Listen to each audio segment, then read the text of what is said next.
কমেন্টসটি হলো, "আসসালামু আলাইকুম আপু, আমার বয়স খুব কম। আমি কোনো ধরনের হস্তমৈথুন করি না কিংবা পর্ন ভিডিও দেখি না। কিন্তু আমার পেনিস ৮ ইঞ্চি এবং আমার পেনিস থেকে এক ধরনের বীর্য বাহির হয়। যার কারণে আমার শরীর দুর্বল হয়ে যায় এবং মাঝে মধ্যে আমার পেনিস পাবলিক প্লেসে দাঁড়িয়ে যায়। এখন আমার করণীয় কি?" দেশের এবং প্রবাসের ভাই-বোনদের প্রতি সালাম। আসসালামু আলাইকুম। আমি প্রভাষক ডাক্তার রিক্তা পারভীন, হোমিওপ্যাথি এবং আয়ুর্বেদিক চিকিৎসক। আজকে খুব গুরুত্বপূর্ণ একটা বিষয় নিয়ে আলোচনা করব, যে বিষয়টা সম্পর্কে অধিকাংশ পুরুষের ভুল একটা ধারণা থাকে। এই ভুল ধারণার থেকে আজকে এই বিষয় নিয়ে আলোচনা করব। তো বিষয়টি আজকে আমার এক শুভাকাঙ্ক্ষী আমাকে কমেন্টস করেছেন। এই যে ও কথাগুলো যে অল্প বয়সী আমার শুভাকাঙ্ক্ষী লিখেছেন, এটা কিন্তু অধিকাংশ পুরুষেরই এই কথাটা থাকে এবং এটা হয়ে থাকে। তারা একইভাবে কিন্তু প্রশ্ন করে যে, "প্রসাব করতে বসছি, টয়লেটে বসছি, দিছে বীর্য বের হয়ে গেছে। আ পর্নোগ্রাফি দেখছি কি সামান্য উত্তেজনা হয়েছে, স্ত্রীর কাছে গেছি উত্তেজনা হয়েছে, আ উত্তেজনামূলক কোনো কিছু চিন্তাভাবনা করেছি, একটু লিঙ্গ দাঁড়িয়েছে, বীর্য বের হয়ে গেছে।" তো এইভাবে প্রতিনিয়ত বীর্য বের হয়ে যাওয়ার কারণে আমরা দুর্বল হয়ে গেছি। এইটাই প্রশ্ন থাকে। তো এই যে ভুল ধারণা কোনটা? আসলে এই যে লালা বিজলা মতো বের হয়, যেটাকে বলে সবাই যে বীর্য বের হয়, এটা আসলে বীর্য না। এটাকে কামরস বলে অথবা মিউকাস বলে।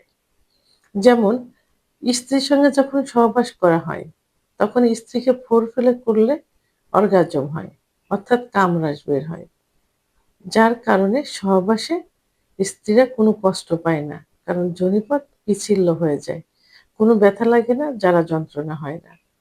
তো এটা কিন্তু ক্ষুধা প্রদত্ত। যে মহিলাদের এটা হয় না, তাদের কি করা হয়? চিকিৎসা দেওয়া হয়। কারণ সেক্স হরমোন কমে গেলে যৌন অক্ষমতা আসে। তো এখন পুরুষের যেটা বের হচ্ছে, এটাও কিন্তু সেটা কামরস বা মিউকাস। যখন স্ত্রীর সঙ্গে সহবাসে যাওয়া হয়, তখন যদি এই কামরস বের হয় বা মিউকাস বের হয়, তাহলে সহবাসটা কিন্তু খুব স্বাভাবিক হয়ে যায়। স্ত্রীকে কোনো লুব্রিকেট, কোনো অয়েল, কোনো কিছু ব্যবহার করা লাগে না। ইজি ভাবে পুরুষের এই মিউকাস দিয়ে জায়গাটা পিচ্ছিল করে সহবাস করা যায়। তাহলে এই ভুল ধারণাটা আজকের থেকে মুক্ত হতে হবে যে এটা আ বীর্য না, এটা কামরাস বা মিউকাস।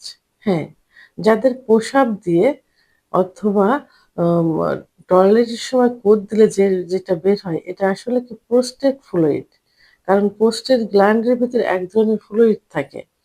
তখন আ জোরে প্রেশার দিয়ে টয়লেট করলে কি প্রসাব করলে এই ফ্লুইডটা বের হয়ে আসে। তো এর জন্য কি করতে হবে? তো এই টয়লেট যাতে আম আ কো ম কঠিন না হয়, অর্থাৎ কোষ্ঠকাঠিন্য না হয়, দিতে না হয়, তার জন্য সবজি খাইতে হবে, আ ঠান্ডা খাবার খেতে হবে, সুপুরির ভুসি খাইতে হবে এবং আ অ ঠান্ডা জাতীয় যে সবজিগুলো আছে, সবজিগুলো খেতে হবে। তো তাহলে আ কিন্তু আ এটা আমরা বীর্য আজ থেকে বলা যাবে না। তবে হ্যাঁ, এইটা যদি অতিরিক্ত পরিমাণ বের হয়, তাহলে কি হয়? চলাফেরায় একটু কষ্ট হয়। কাপড়টা চেঞ্জ করতে হয়। আ ভিজা, ভিজা লাগে। তো তখন কিন্তু নিজেদেরই খারাপ লাগে। তো এইজন্য নিজেদেরকে একটু সতর্ক থাকতে হবে। এই যে যেটা টয়লেটটা যাতে আ কঠিন না হয়, তার জন্য এই নরম খাবার খেতে হবে। আর ঘুমোতে হবে। পর্যাপ্ত ঘুম দিতে হবে। পানি খাইতে হবে, দুশ্চিন্তা করা যাবে না।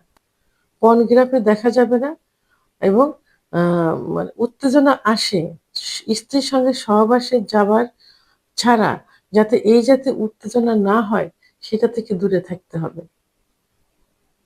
অর্থাৎ বাজে কোনো চিন্তা ভাবনা আনা যাবে না। মুসলমান হলে অবশ্যই ৫ ওয়াক্ত নামাজ পড়তে হবে, পাক পবিত্র অবস্থায় থাকতে হবে। তাহলে কিন্তু এই উম মিউকাসটা বের হবে না। তারপরেও যদি অতিরিক্ত মিউকাস বের হয় তাহলে কি করতে হবে? ডাক্তারের শরণাপন্ন হতে হবে। ডাক্তারের সঙ্গে আলোচনা করতে হবে এবং হোমিওপ্যাথিতে এই মিউকাস বন্ধ করার জন্য খুব ভালো মেডিসিন রয়েছে। ১ টা ২ টা মেডিসিন খেলেই কিন্তু এটা ঠিক হয়ে যায়। তাহলে অবশ্যই একজন রেজিস্ট্রারকৃত হোমিওপ্যাথি ডাক্তারের শরণাপন্ন হতে হবে। এবং আমার এই ভক্তটা আরেকটা যেটা বলেছেন সেটা হলো যে উম আ তার শরীর দুর্বল হয়ে যাচ্ছে এবং পাবলিক প্লেসে গেলে তার পেনিস উত্থান হচ্ছে, দাঁড়িয়ে যাচ্ছে। দেখেন, অনেকে চেষ্টা করেও অনেক ডাক্তার দেশে, দেশের বাইরে এই ডাক্তার, ওই ডাক্তার দেখিয়েও কিন্তু এই সেক্সটা বৃদ্ধি করতে পারছে না, উত্থান আনতে পারছে না। অনেকে উত্থানের অভাবে স্ত্রীর সঙ্গে ডিভোর্স হয়ে যাচ্ছে। স্ত্রী পরক্রিয়া করছে। ৭-৮ বছর ১০ বছর আলাদা বিছানায় ঘুমোচ্ছে। সংসারে কোনো শান্তি নেই। এই উত্থান না হওয়ার কারণে। তো এখন আপনাদের বা আপনার যে উত্থান হচ্ছে এটা আল্লাহর কাছে হাজার শুকরিয়া আদায় করতে হবে। কিন্তু পাবলিক প্লেসে কেন উত্থান হবে? এটা নিশ্চয়ই আপনার ভুল। ভুলটা কি? আপনি তখন নিশ্চয়ই এইসব চিন্তাভাবনা করেন অথবা পাবলিক প্লেসে কোনো মেয়ে যাচ্ছে, কোনো শর্ট কাপড় পরে অথবা ওই জাতীয় কোনো পোশাক পরে অথবা এমন কিছু দেখছেন যে আপনার সেক্স উত্তেজনা চলে আসছে। তো এটা থেকে নিজেকে কন্ট্রোল করেন। ওদিকে তাকাবেন না। নিজেকে সংযত করতে হবে। তাকালেও দেখলেন ওটার চিন্তা-ভাবনা করা যাবে না। সেক্সুয়াল কোনো উত্তেজনা ভিতরে আনা যাবে না। তাহলেই কিন্তু ঠিক হয়ে যাবে। এখন এইটা যদি আপনি ওষুধ দিয়ে বন্ধ করতে চান তাহলে আপনার তো সেক্স নষ্ট হয়ে যাবে। আর এই জাতীয় অপচিকিৎসা কোনো ডাক্তার আপনাকে দিবেন না। তাহলে নিজে কন্ট্রোল হতে হবে। চোখকে হেফাজত করতে হবে। মনকে কন্ট্রোল করতে হবে। স্ত্রী ছাড়া পার্টনার ছাড়া সেক্সুয়াল চিন্তাভাবনা কখনো মাথায় আনা যাবে না। নিজেকে একটু কন্ট্রোল করেন, নম্র ভদ্রতার ভিতর চলে আসেন, ইসলামের রীতিনীতিগুলো মেনে চলেন অথবা যারা অন্য ধর্মের আছে তাদের নিজস্ব ধর্মগুলো মেনে চলেন, দেখবেন সব ঠিক হয়ে যাবে। আর এই ভুল চিন্তাভাবনা আজকের থেকে বন্ধ করতে হবে যে বীর্য। সহবাস ছাড়া কখনো আর মাস্টারবেশন ওই জাতীয় ছাড়া স্বাভাবিকভাবে যেটা আ ইচ্ছা উত্থান হলে একটু লালা বিজলা যাচ্ছে এটা বীর্য না। এটা মিউকাস অথবা কামরস।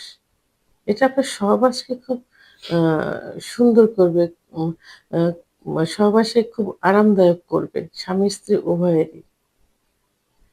ভিডিওটি সম্পর্কে যদি কোনো মতামত থেকে থাকে অবশ্যই কমেন্টের মাধ্যমে জানাবেন। আর ভিডিওটি ভালো লাগলে লাইক, কমেন্ট, সাবস্ক্রাইব করে আমার সঙ্গে থাকুন। আল্লাহ হাফেজ।